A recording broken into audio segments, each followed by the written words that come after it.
La frappe iranienne projette littéralement cette voiture à plusieurs mètres de hauteur.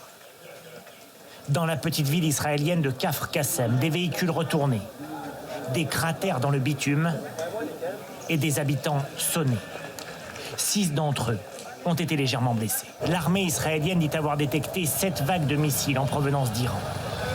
L'un d'entre eux est tombé sur ses commerces de Tel Aviv. Un autre, encore fumant quand sont filmées ces images, s'est abîmé dans ce champ en Cisjordanie. À 2000 km de là, à Abu Dhabi, aux Émirats Arabes Unis, des débris d'un missile iranien intercepté ont tué 2 personnes ce matin.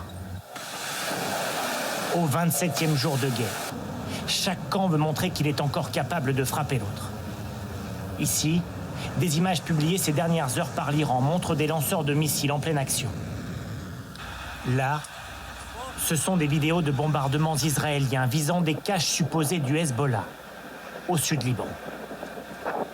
L'État hébreu a également annoncé avoir éliminé Ali Reza Tangsiri, le commandant de la marine des gardiens de la révolution iranien, accusé par Israël d'être l'homme derrière l'opération de blocage du détroit d'Ormuz. La guerre, assure Donald Trump, est en bonne voie.